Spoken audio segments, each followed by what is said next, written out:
Good afternoon, ladies and gentlemen. Now, this is the graveyard shift, but the most important, because we have a selection of panelists of very savvy investors that represent billions of dollars into the international market. So I would like to start introducing our called Chinese friends, starting with Dr. Adam Wu. Please come on stage. Mr. Dustin Pan, Dr. Bian, and Mr. Benson Huang, please, to come on stage.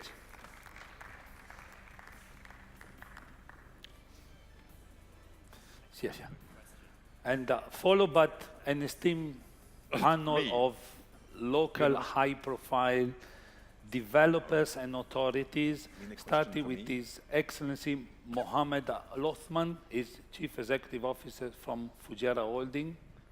Please come on stage.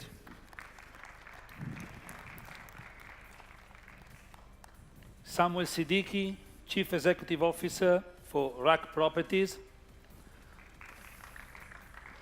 And last but not least, obviously, His Excellency Marwan bin Jassim Al Sarkal, Chief Executive Officer of Shurooq, and a very good friend. Good to see you. Please. Later, please. Yeah, okay. Yes. Please again. 大家我们就是没事，我们再换一个。你换一个，换一个，我跟着谁换一个，换一个吧。呀，OK，谢谢。 Excellent. So now that all our esteemed panelists have taken place, 3 bullet points. We have the privilege of have Dr. Bian. Dr. Bian, just an interesting fact, 15 years before President Xi announced the revitalizations of the Great Route, the Silk Road, wrote a book about how to revitalize this great route. 15 years later, President Xiang implemented, took inspiration from that. So we have an incredible opportunity here to ask very good questions. So in January of this year, the Ministry of Commerce have announced the latest statistics of the One Belt, One Road initiative. And the level of investments for 2018, $130 billion into the country participating in the initiative, a 4.2% increase from the previous year, 2017. And a lot of investment coming towards our way. Increasing is the initiative of growing the free zone. Like in here, Dr. Adam was telling me about, there's an existing free zone in Jordan servicing the region, you know, for stimulating collaboration and enterprises. Or the Ogun Wandong Free Trade Zone in Nigeria, which started in 2006 with 50 enterprises.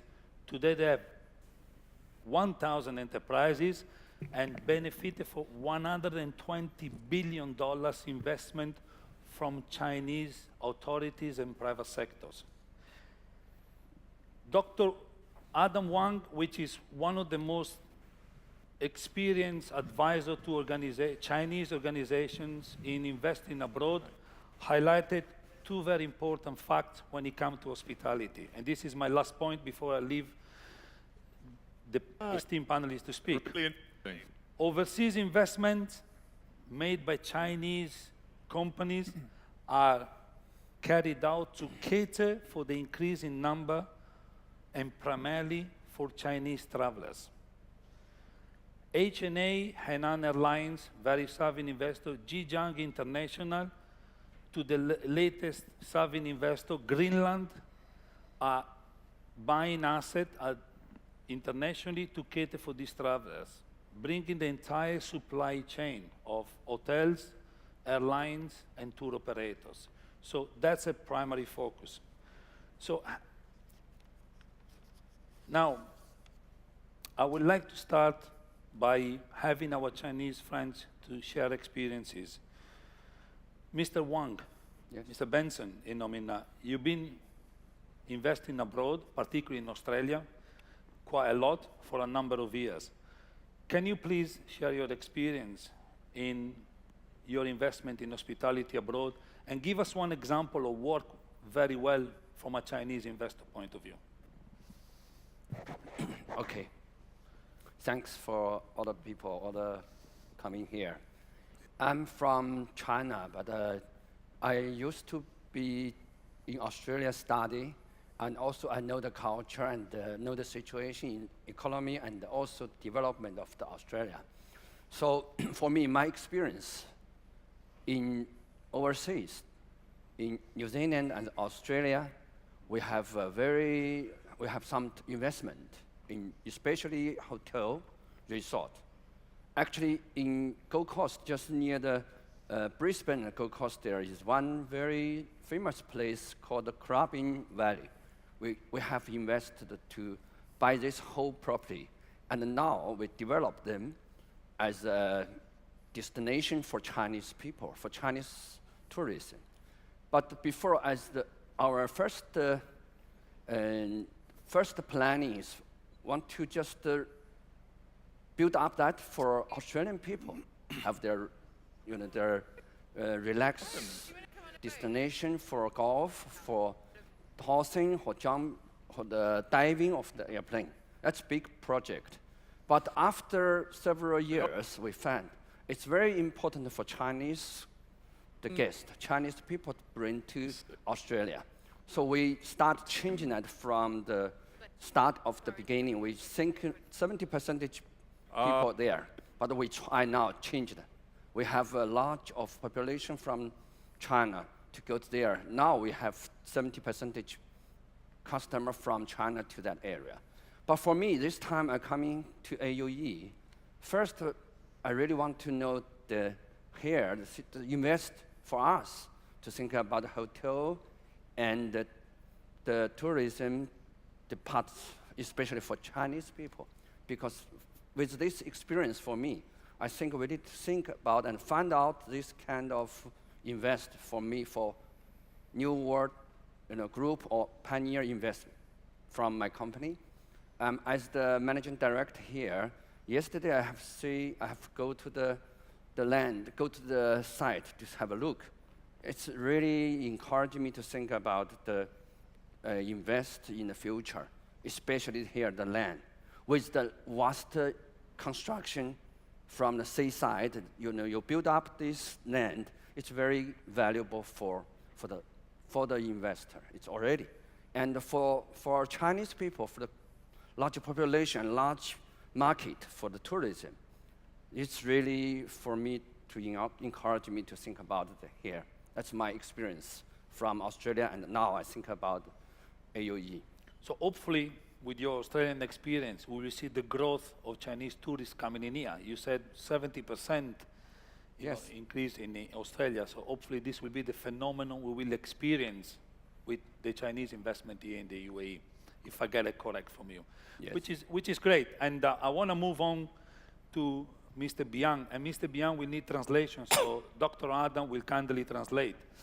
You are a major developer, a very big developer with large experience. You're also part of the National Committee of the People's Republic of China for building and developing assets for the aging populations, which, according to Dr. Adam, is in excess of 300 million. So, huge amount of experience. And we can never thank you enough for writing the book, The Inspiring President Xi. So thank you very much for that. Please, you are a sovereign investor. You know the UAE. You are active in the UAE. What is that you're looking for? What is that inspires you in investing in abroad and in the UAE particularly? 他的主要问题往回问，就说是首先你们作为投资者，作为公司有基金，在各个国家，特别是在像阿联酋这样的国家，在找什么？因为他刚才介绍的时候讲起你们这个对给老年人提供的这些建筑，这是很好的主意。中国有3亿多这种老年人。那么具体到 UAE 这边那个阿联酋的话，你们有什么想法？OK， 中国在秦朝以前有7个国家，然后通过丝绸之路把7个国家相连，是一个统一的国家。那么现在我们又重提应用这个丝绸之路连接的两岸都搞城市带的经验，是全世界的一个人类命运共同体。所以这样的沿着这个沿途的发展，中国预算了“一带一路”的基金，要把2020年，也就是明年达到3亿人的问题解决。因为它是中国就是光挣钱不花钱最辛苦的一族。现在儿女挣钱了，他自己呢养老金挣钱了，具有全世界的消费能力。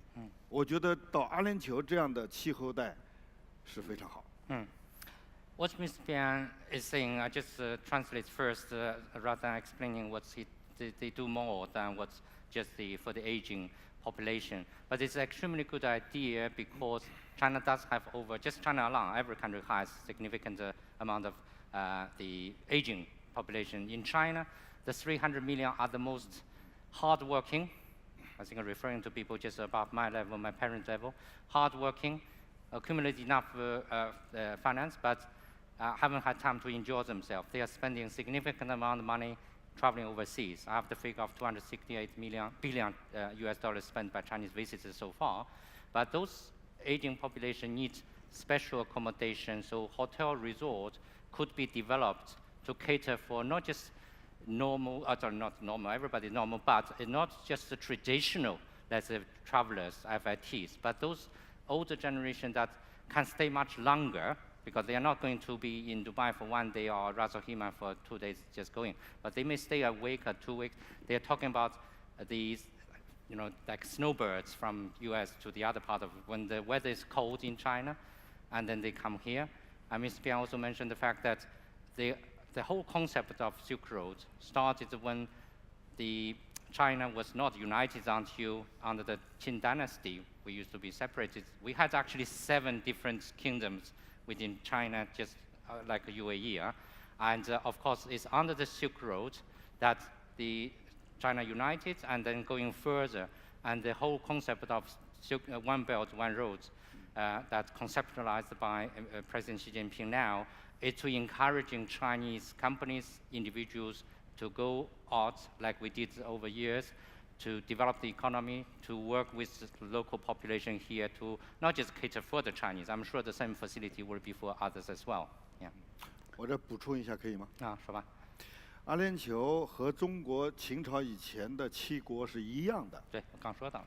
所以呢，我们在这个地方这次我们去了加沙，迪拜，我们还去他这个地方，还有我们这个海斯马角。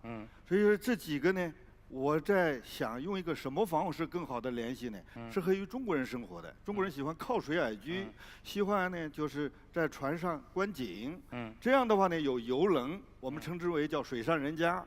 那么从迪拜很拥堵，加沙很拥堵，乘着船过来到海斯马角，然后到他那个地方到阿拉伯海。这样的话呢，整个7国。阿联酋的7国就连起来，很适合中国3亿人的生活，这是我们的想要投资的计划。Mr. Bian has an idea, just to share with everyone here, particularly from the UAE, that since UAE has 7 emirates, we arrived in Sharjah, so we have Mr. Marwan here. We enjoyed the Sharjah very much, and then of course we went to Dubai, and we are now in Ras Al Khaimah, and we will be going over to Fujairah and so on.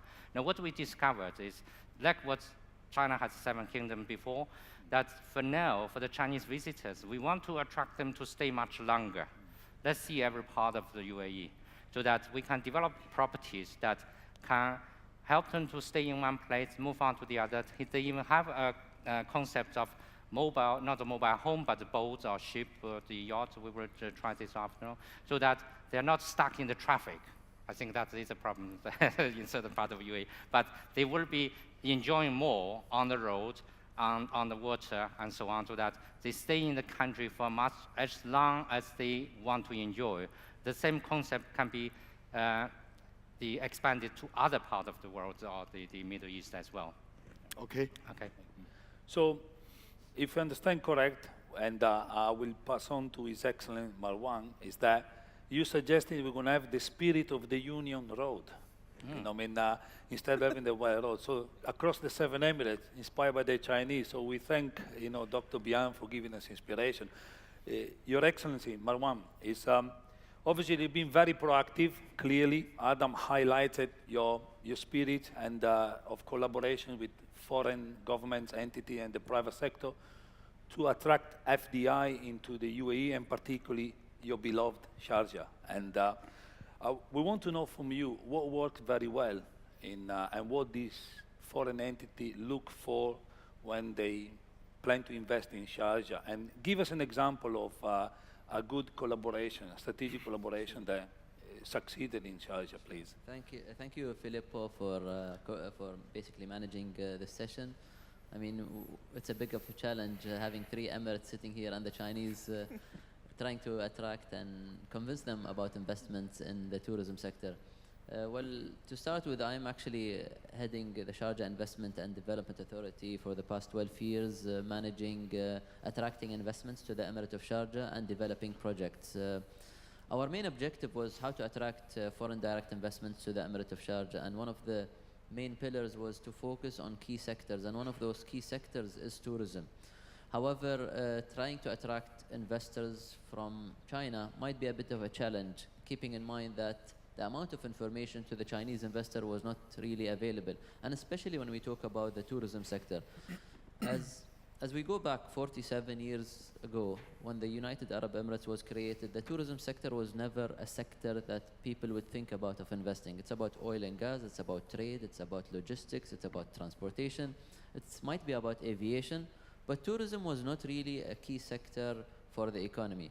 Now, if we look back today, where we are, and we see how much the tourism sector is contributing to the GDP of the United Arab Emirates, it's magnificent. When you see how many, what's the number of tourists coming to the United Arab Emirates, whether it's the capital Abu Dhabi or whether it's Fujairah, the number is really high.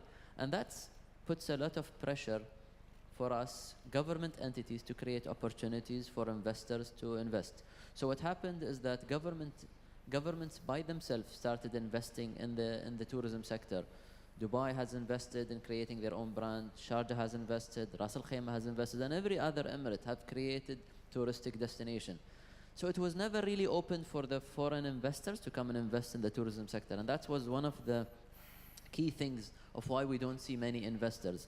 For the past 10 years, we've seen a lot of Saudis coming investing here, a lot of Kuwaitis investing here, and that's GCC market. However, when we go out and we see, do we have investors coming from China? Do we have investors coming from the United States of America? It's still very low because of common knowledge. And if my colleague mentioned that he's investing in Australia because he studied in Australia, so he knows the market in Australia, he knows the ideas of how it works and what are the policies and regulations. Now, the UAE market is unknown for a lot of Chinese, and what we started to do in Shurooq is, when we focused on the tourism industry, we said, there is a huge gap when it comes to between the demand and supply. There is a lot of opportunity for you to cater to the Chinese. And if you have a target within the Sharjah Tourism Authority, they had a target of reaching 200,000 Chinese tourists by 2021. But a Chinese tourist is not a normal tourist. He would like to go to a place where you'll find Chinese restaurants. He would like to know more about history. He loves shopping. He loves entertainment. So you need to create a whole infrastructure that will make a Chinese tourist happy. And so how can we get the Chinese investors? We need to basically keep on promoting the United Arab Emirates and then each emirate by itself and what are the opportunities are available. And it's not an easy process because it's a different language, it's a different market, it's unknown for them. So if you go back and look at the Chinese investor, they would invest in America, known market. They would invest in Europe, it's a known market. Regulations are set. They've been doing it for the past 10 and 20, 30, 40, 50 years. But to the region, and particularly GCC, it's not really. My message is the return of investment, if you compare it in the tourism sector between the United Arab Emirates and every other country around the globe, I think it's one of the highest, if not the best. So it's a great place to invest in. Then the second thing comes, what are the opportunities? Every emirate within the 7 emirates we have magnificent opportunities, whether having desert lodges or whether having resorts or having retreats, beachfronts, desertscapes, mountains. It's a magnificent place. And when you think about it, it's basically a gateway to the Arab world. So if you invested in the United Arab Emirates, it will make you open up the whole region, and then it's GCC, then it's the whole of Arabia. And I think if the Chinese focus on investing for the best return of investment, they wouldn't find a better place than the United Arab Emirates. Then the second thing comes with the regulations and legal system. Before it was a bit of a challenge, 2 years of a visa plan. Today we're talking about a 10 years visa plan. So if anybody invests here, he gets a 10 years visa. And that was just recently announced by the Prime Minister. And that gives a lot of a push and an assurance for a Chinese investor that if you invest here, you are basically, your money is safe, you have a proper legal system, and there is a lot of opportunity. So there are many things that when you think about it, it is really a great incentive for a Chinese investor or any investor to come and invest in the United Arab Emirates. I want to pick on a particular note of your conversation, quoting you saying, the Chinese is not a normal tourist. So in terms of sophistication, and I want to bring Dr. Adam in the conversation and ask you a question. Recently, the Chinese Tourism Authority, in the last few years, have introduced the so-called Welcome Chinese certifications. And a lot of the hotel chains, like Rotana and others, AHIC and so forth, they've introduced this certification to attract Chinese tourists into their hotels. But the question is, but it seems that not many of these chains have embraced this initiative, So the first question for you is this the secret to attract Chinese tourists into your asset, particularly when we talk about hospitality for the UAE? And the second question is more a Steven Sakur style question. If you look at Europe and America, there is an increasing protectionism attitude coming in. His Excellency Marwan was talking about easing visa, easing regulations, clear regulation to facilitate investment, while these two areas, US and Europe, are becoming very protective, almost criticizing the One Belt, One Road initiative, So again, what's your views on this attitude, on this position that these areas are taking, and what do you think is that? Okay, thank you for that question. I think it's fitting the topic of outward investment and outbound travel from China, because these two things do genuinely go hand in hand. Because if we don't have chance to see the destination, then there's no way we can invest, because we need to understand the destination. And of course, the actual visitors are often becoming investors, or the investors again brings more friends, families, and so on. But in terms of catering for the Chinese, your question on the certification, there was only initiative from the Chinese authorities before it's become the Ministry of Culture and Tourism now, called China National Tourism Administration, was to make sure that the receiving destinations that are well aware of what Mr. Marwan, His Excellency Marwan here was saying, to cater for the Chinese. We are different, let's say. We are not difficult. And we are normal as well. Normal in the way that just slightly different requirements. For example, we drink hot waters. Now, many hotels, before being trained or being briefed on having kettles, they tend to, like in US today, still most hotels just have ice buckets. Why? Because the Americans, they drink everything with ice. We were shocked being served breakfast with glass of ice water. The first thing I asked, water but no ice, or better is hot water. So it's different. So what we are talking about is to get China ready to be aware of the requirements. It's not just the Chinese. I'm sure you know that those of you cater for the Japanese, they take their shoes off before they enter the rooms, and you have to understand it. We actually require slippers, for example, and that's this habit of us. And we don't travel with toothbrushes. Why? Because in China, all the hotels, I'm sure those of you who've been to China, even the second, two-star hotels would have all the, the toothbrush, everything else. But in foreign hotels may not be. But if you want to be better prepared, I think it's just to understand the requirements and the culture more than just a certificate, because the certificate, there are a couple of those commercially run entities, often from overseas, came up with the idea that, well, if an entity, a hotel, resort pays them some money, and then they issue a certificate. But unfortunately, most of those certificates are not even known to the tourism sector in China, because they are marketed overseas towards the suppliers, but not to the actual users. But what the Chinese tour operators will always want to know and probably will fight with the suppliers, say, look, can you please make sure have the either slippers or toothbrush or even double beds, in fact, twin beds rather than double beds in the hotel room, because that's what their clients require. So I think it's about understanding the culture, the requirement more than the actual certificate. Now, the second question is quite different in terms of protectionism, yeah? And that refers to the fact that any country opens up will always benefit. And His Highness here that's on the opening talk about UAE being open. And UAE has been identified as the hub of the Silk Road, One Belt, One Road by China. That's why our president came over last July. Vice President came over in October, 3 months after.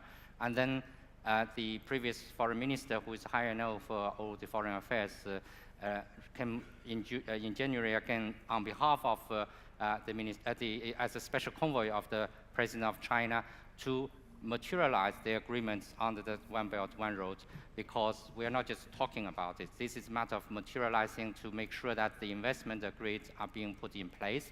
There's a 3.5 billion also investment from a company from Shanghai that's in Abu Dhabi for the, not just tourism sector, that is in the alternative energy and so on.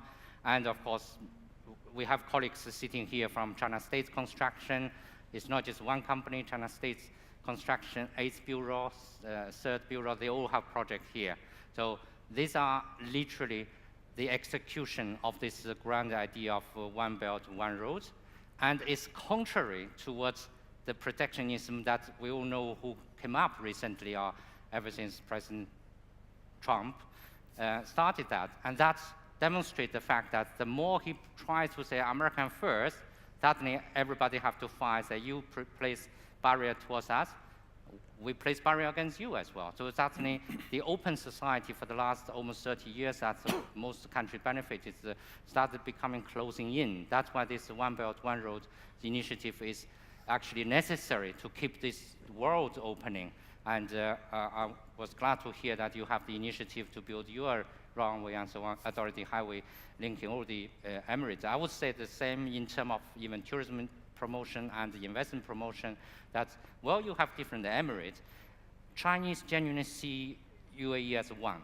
We would never see Sharjah or Dubai as a separate because it's too small to consider as separate.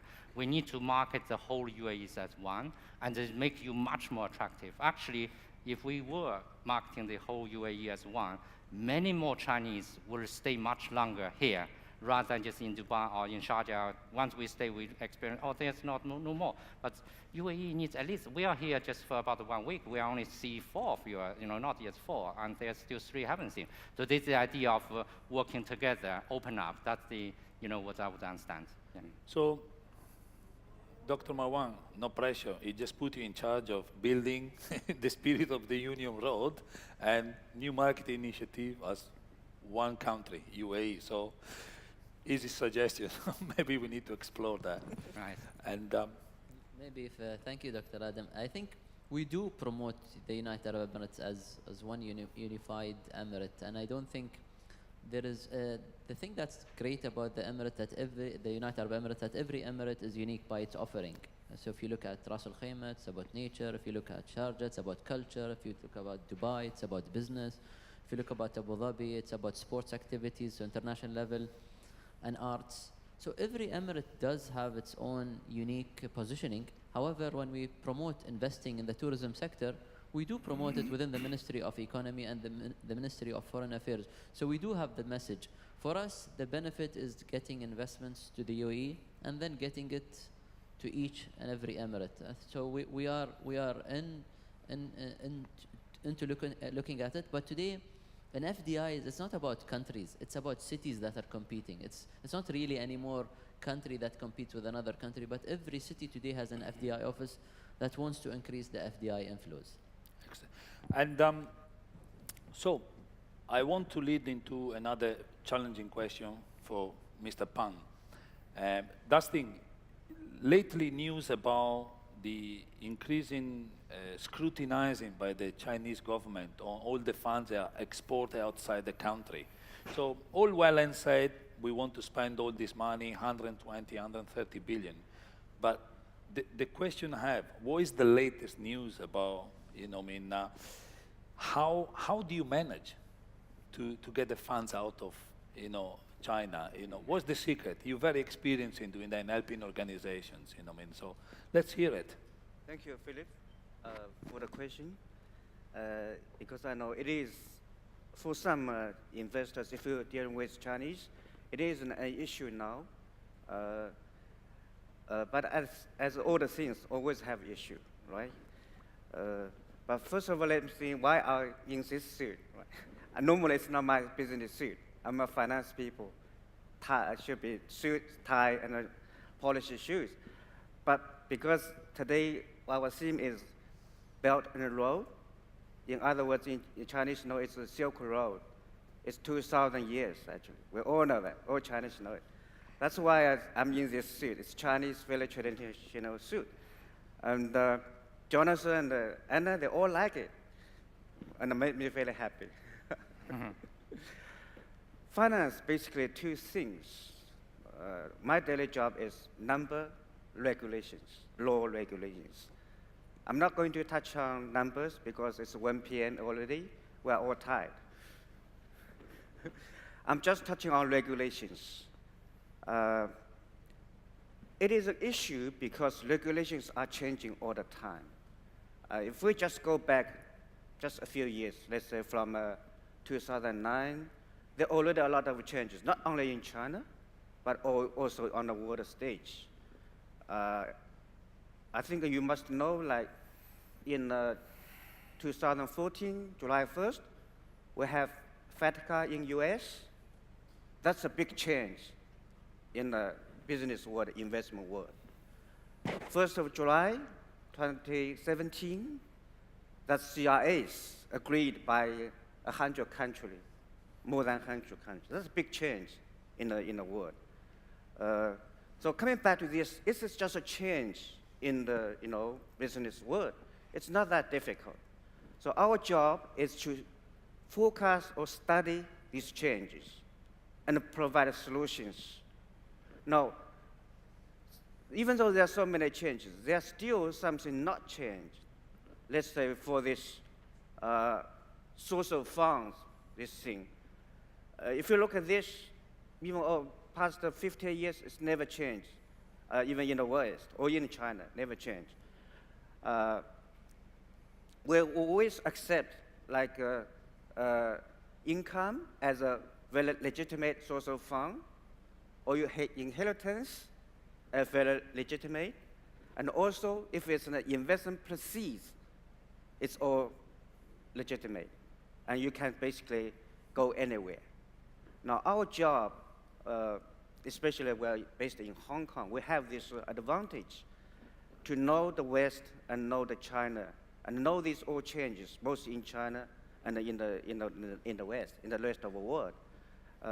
That's why we can really, let's say not easily, but we can find a very smooth, legal, accepted by both in China and in the West or in the rest of the world, a solution for this money transfer out of China smoothly and legally. So if I understood correct, we can reassure this audience, you can get the money out. Definitely. Yeah. So, because still there is so many investment out of China, even though the regulations is really getting tight. It's getting tight, it's just this regulation, but if you study closely, there are always ways and legal ways to handle it. So coming to Samuel, private sector, we heard from His Excellency Marwan talking about the great initiative at public sector level and also at private sector level. Now you are a very prominent developer here in Ras Al Khaimah, one of the biggest, or the biggest maybe, in terms of number of projects and developments. Do you see this influx of money coming into your developments, or what initiative are you putting together to attract more to your specific projects, to attract our friends from China? So what I'd say is that we're learning, and that's what I like about this panel. So it's definitely an objective that we'd like to focus on, And maybe I could take a couple of learnings from Dr. Bian and Dr. Wu and reflect on them. So one of the things that Dr. Bian mentioned is there's this great opportunity to focus on a certain set of 55 plus aged Chinese who are looking at a longer stay. And I think that's the key thing we have to think about, which is how do we look at this population of more than 1 billion and segment it? Because sometimes we have this simple idea, oh, here's a certification and you meet all the Chinese needs. No, there's 1 billion Chinese and you can segment them hundreds of ways. And it was an experience that I think Russell Jaime had at one point. We advertised for China and we brought a lot of Chinese, but we brought a certain segment of Chinese that didn't really match our product. So if we talk about what was Russell Jaime's goals of adding 10,000 rooms, 10,000 rooms is nothing for 1 billion Chinese, where there's 300 million middle-class Chinese who are going to get passports and travel. So actually, we need to segment and think about what sets of products do we have in the UAE to meet which needs. There's that set of Chinese travelers who it's kind of a mass travel, that introductory middle class, and they kind of want to see things before they get home for a certain price point. But there's a set of Chinese who actually maybe want to avoid that mass market travel, and they're going to have very different needs. And so I think that's for me, a great learning about that one segment, and there's 100 segments, and we have to learn and build products that are going to be great for that. A second thing that Dr. Bian and Dr. Wu both mentioned is, how are we marketing ourselves and what are the products we're creating? So between China and the UAE, there's actually a lot of other beaches that the Chinese can visit. So there's beautiful beaches in Indonesia, there's beautiful beaches in Australia, in Sri Lanka. So what has occasionally been, let's say historically, we were, as the UAE, a great beach destination for some places. The kind of work that RAC PDA has been doing, that Shurooq's been doing, to add cultural elements, right? That we need to add these things that make the UAE different from all these other places that the Chinese could go that are closer. I think that's really essential. And this point about what are we going to do to make a whole package so that people can come and really stay for a while. So I was talking with Pascal from IHG, and we're building an intercontinental just down the street. And one of the ideas we have is, why don't we have somebody just book with Intercon, and they can start in Abu Dhabi and see the mosque, see the capital. They can go to, then stay in Intercon in the marina, experience blue water, see the dynamics there. They can go to the Intercontinental in Fujairah, do their deep water fishing, and then they can come here, see Jebel Jais, and I'm sure there's an Intercontinental in the future in Sharjah that'll be coming to highlight the history there. So these kind of packages that we can create, and I think Intercon's a great strong brand in China, and they understand the Chinese customer from being there. So these kind of solutions that you've told us that you want, it's great to hear about them, and then we can start building them. And that's, once we start meeting the customer needs, joining with the Chinese investors, I think that's the way to go. Last but not least, our friend, Mr. Mohammed from Fujairah Holding. Question for you, how do you see your relationship with the Chinese investor growing? What initiative are you introducing to Fujairah to attract more investment from the Chinese? Okay, thank you for having us, first of all. So we've been recently working very closely with the Chinese. We're actually building some ties with the touristic and cultural development in China. But what we are actually doing and what we are actually want Fujairah to be known is to leverage on the niche. We are not looking as hotels that just overlook the sea. No, we want some hotels to be in the middle of the mountain. We want some hotels to have recreational activities, to go and see the nature of Fujairah. Fujairah has beautiful mountains as much as Azraq, but we are surrounded with these mountains. So we're sitting with the Chinese and saying, how can we leverage this?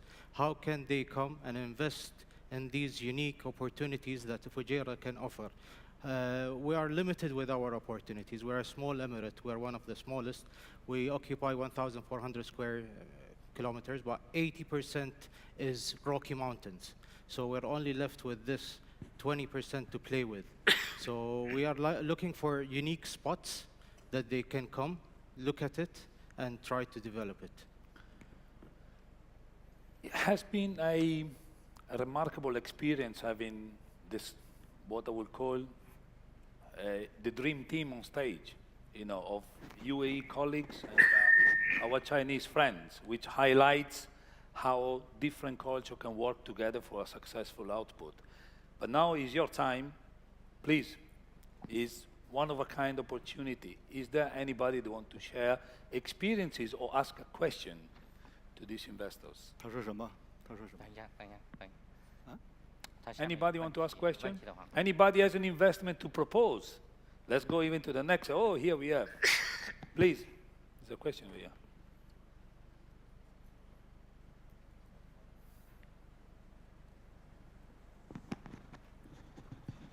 Say ni hao to all my Chinese friends. We are in the real estate business. We buy, sell hotels, we offer lands for development all over the UAE. And I would like to ask my Chinese friends, what type of investment are you looking at? What type of land are you looking at? What type of locations you're looking at? What type of hotel branding you're looking at? A 3-star, 4-star, 5-star? What is that you're looking at? And by when would you like to start, moving forward on this? Okay. Maybe I translate. I think Mr. Bian may be able to answer the question. 他是想问说，中国的投资者，特别是企业，当然他们是做房地产的。那么从酒店方面来说，是5星级、4星级、几星级的，或者是买了地去建，还是说买现有的酒店这方面的，你可以分享一下吗？中国的投资者有3种，一种呢是纯粹是为了投资增值的，第二个部分呢。投资的酒店是自己的，比如说企业投资总部，或者是家庭自己的永久性候鸟式定居点。第3种呢，就是一个新型的，目前在中国大家都叫智慧城市。智慧城市的小城镇里边呢，很需要我管的这个3亿人啊，那很多老人上下不方便，然后身上带穿戴式的。定向到哪里？所以目前是这3种需求。We could separate into 3 different type of investors. One are those that are just investing in assets, holds assets for the appreciation of the assets and of course some income. That may apply to both individual investors, but also some institutional investors investing in hotels that they are investors but not operators. So you mentioned earlier on that I would say Xinjiang happen to be different. I know the colleagues are from there. They do invest for the purpose of catering for the Chinese, but Greenland is a developer themselves, but they are expanding the brand names overseas and so on. But for certain companies that do just need to have money packed somewhere, have safe return, that's one of these. But then we have those Chinese that even individuals, so to UAE in particular, greater number of investments have come from the private sector, because they have the same purpose, is safe haven or capital appreciation. But second are those companies, not just in UAE, but anywhere else, that you may see large Chinese companies building their own, let's say, head office and own towers and so on. We were provided with launch by PetroChina the day before, that they were having their own tower in Dubai and so on. So these are the others that are expanding into the region for the long term, obviously. So they invest, they develop. Similar like in China, they have their own head office or regional office and so on. Then the third one is quite unusual part. Mr. Bian mentioned the looking for diversification, but towards high-tech end, just because we have more similar homes, in China already, but the requirements is much higher nowadays with the artificial intelligence. So they have the concept of the intelligence towns or intelligence developments that with all those artificial intelligence built in for both towns, districts or emirates, and also within the development or within the home itself. And this is just applies to what Ms. Bian's fund and the companies in China is not just pure financial institutions. They are often backed up by big companies that either state-owned or large developers and so on, that they want to be ahead of either competitors or others, so that we go further, that any developments, I'm sure if you have seen those Lamborghini developments we visited, it does have much more features in terms of the high-tech end. So that's what he mentioned. I hope that answers your question. Okay. 还有一个共性的，我补充一下，中国人的共性是什么呢？喜马拉雅山太高，我们很多没有见到有水的地方，喜欢靠水而居，所以说我们沿海的房子很高，人很多。第二个呢，我们处于北方的人多，是希望到暖和一些的地方，所以避冬的呢。所以说我们发现这个阿联酋、阿拉伯半岛这个位置非常好。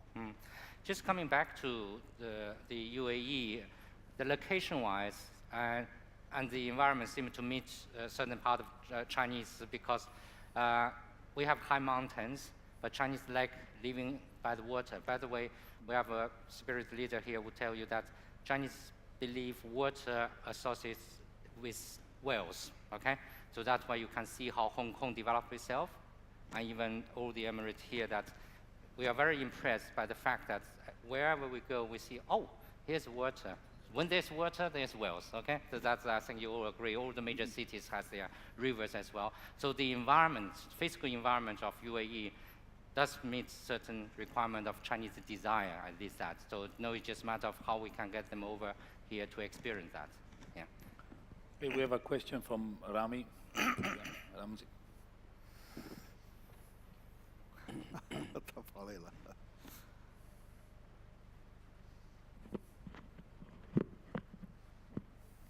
Good afternoon. Thank you for a very informative panel session for our friends from China and from the UAE. I'm the head of development for a group called Louvre Hotels Group, which is actually owned by Xinjiang, which is a Shanghai state-backed entity in China.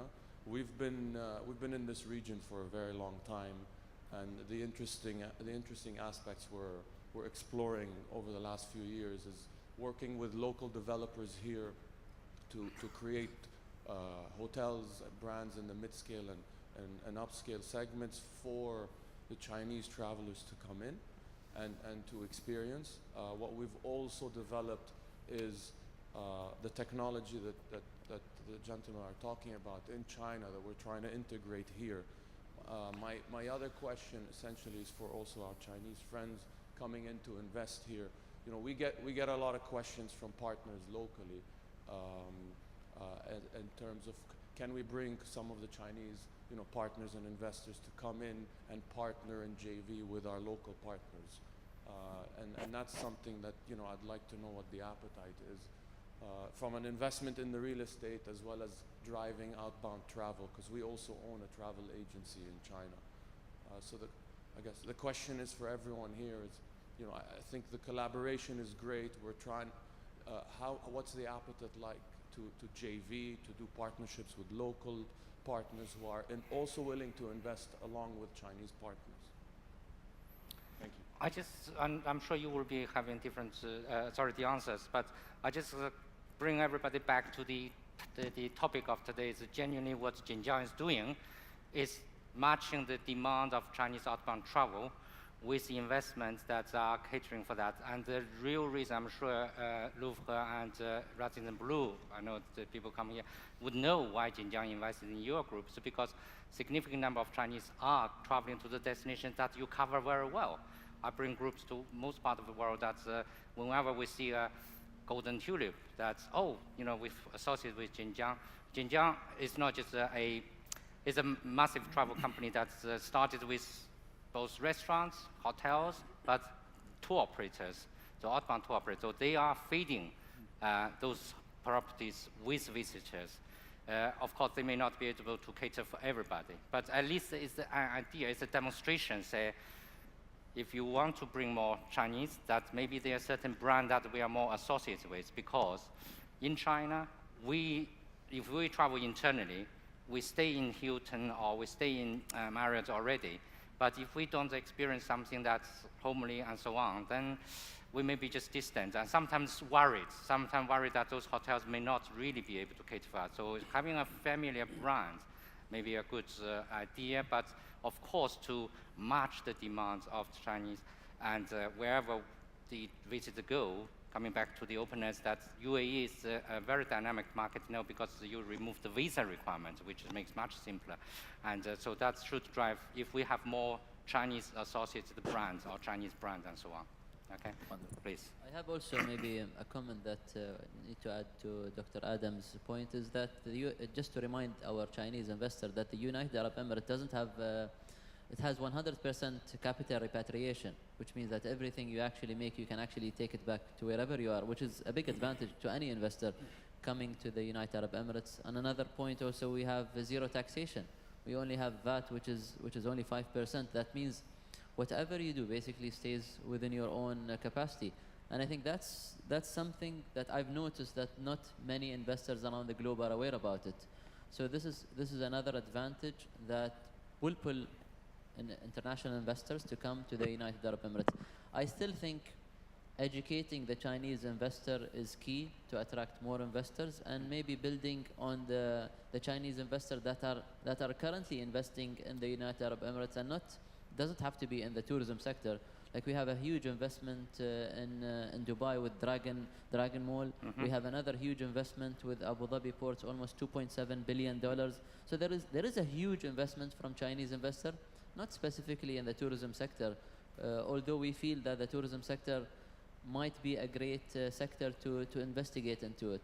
We have tried to, as Sam have mentioned, try to focus on cultural investments, developing hotels that are sort of a boutique with 50 rooms, 30 rooms, 20 eco-lodges, to cater to the sophisticated Chinese tourists that would like to, it's not like the cruise ship sector, it's the specific tourists that would like to know about history, would like to do trekking in the mountains, would like to go through the protected sites.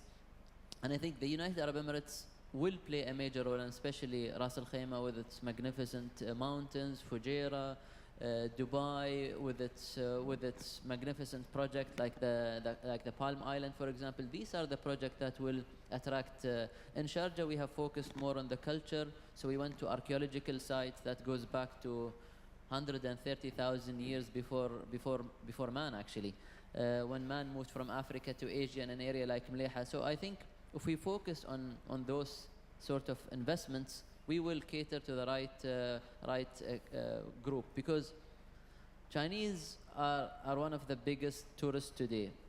We don't want the ones that will come and fill up the place and create an issue, I would say. We would like to cater to the sophisticated Chinese that will actually come, invest, enjoy their time here, explore the whole United Arab Emirates and the diversity that we have between the Indian Ocean and the Arabian Gulf. Excellent. Thank you. On His Excellency good note and hope, please join me in thanking our panelists for their very informative contribution. Thank you. Cheers, yeah.